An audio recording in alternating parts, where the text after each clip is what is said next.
Hey everybody, welcome back. Happy New Year.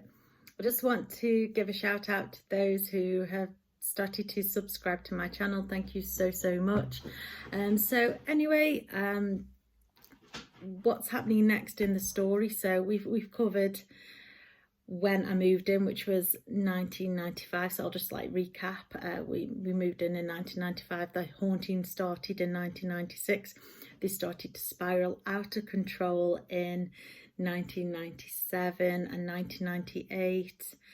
And I just want to give a bit of backstory because I know I've mentioned the mines and the mining accident, what apparently happened near to where we live.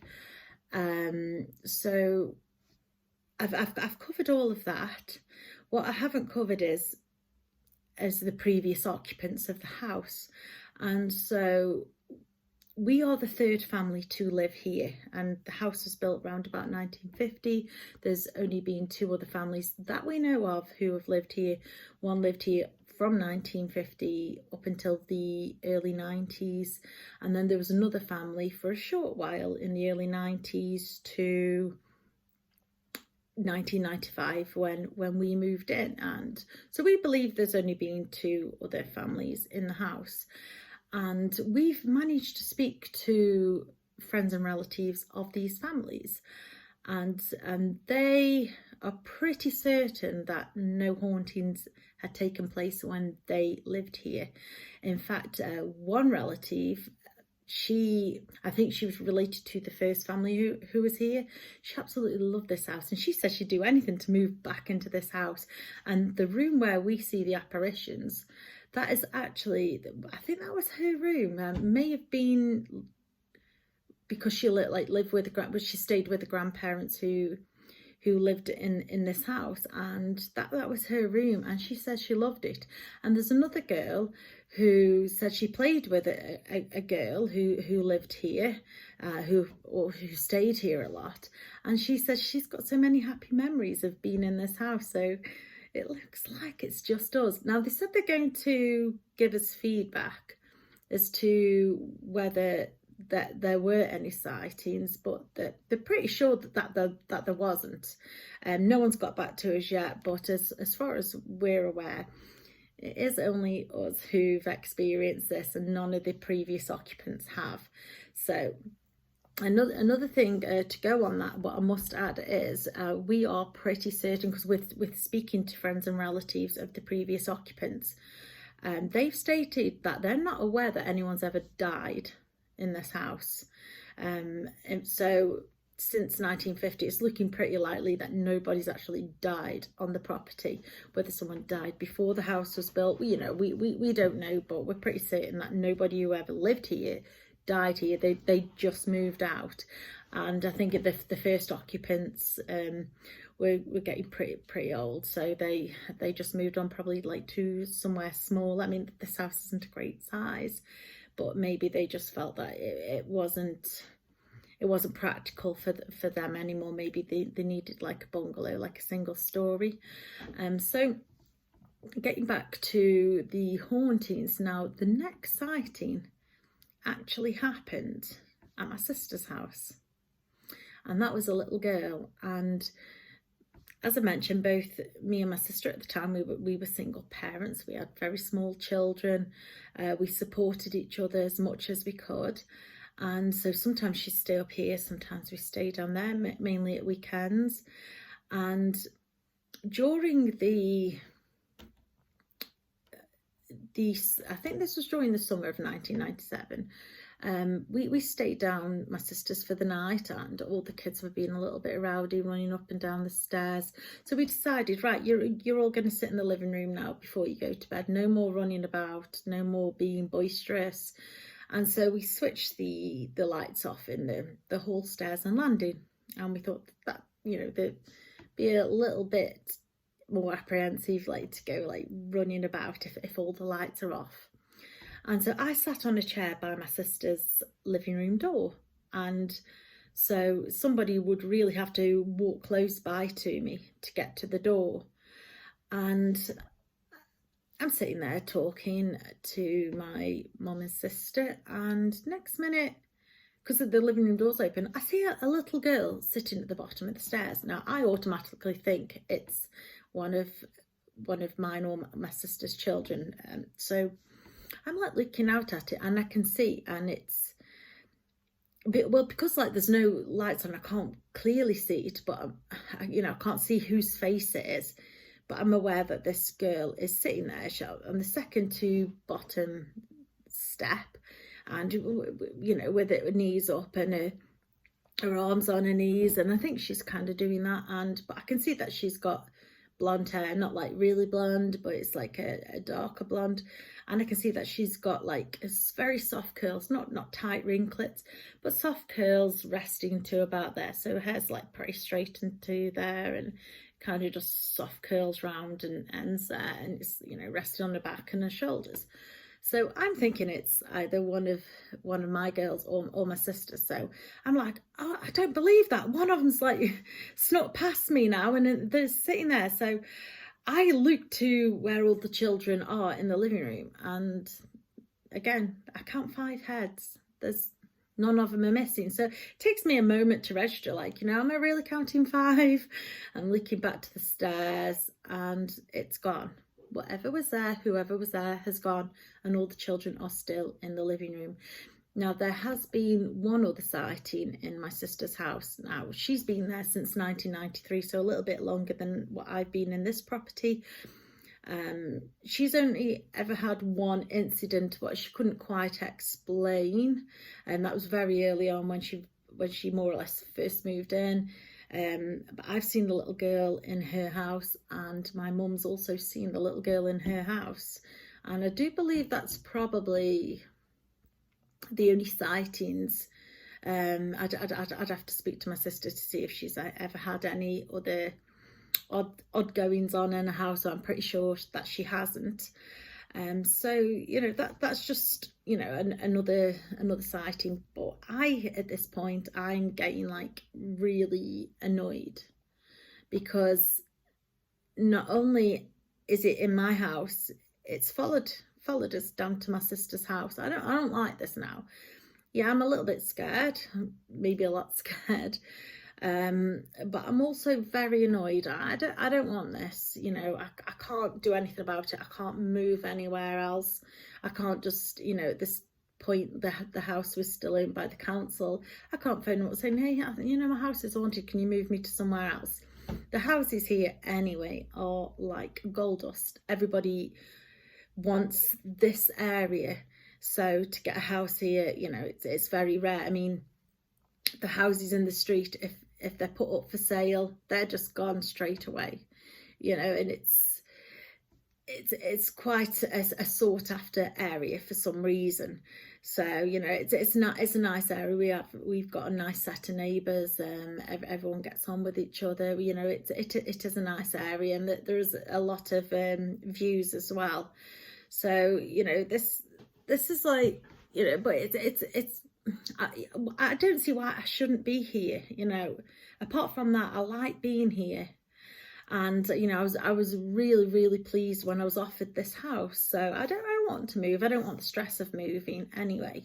So at this point, I'm during 97, 98, I'm actually starting up in education again. So when you're working and you're doing an education, and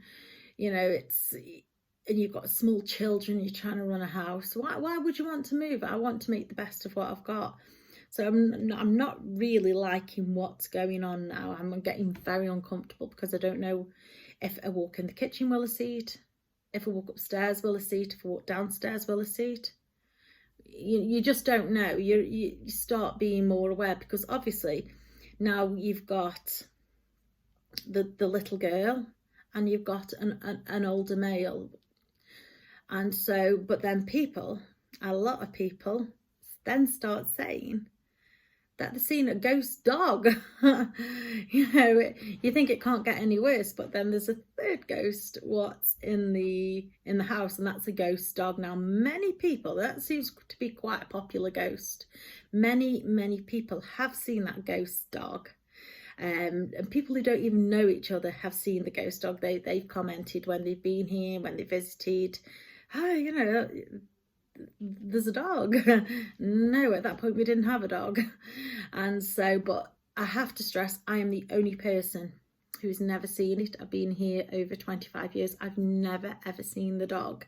So, but I do believe other people if they say they're seeing it. I want people to believe me that what I'm seeing is, I'm not saying it's an actual ghost. I'm just explaining to everybody what I've actually witnessed, whether it's a ghost, whether, that's another thing. But the truth is I've actually seen these things, whatever they are, whether a ghost, whether it's a playback, whether it's just some some glitch. I really don't know. But so, I'm getting really unnerved about this, really uncomfortable, but I'm still going about my daily things. You do, you're not thinking about it all the time, but like I say, if you're walking past somewhere and where something in particular has been seen, then you do tend to like stare at it just to make sure it's not going to appear.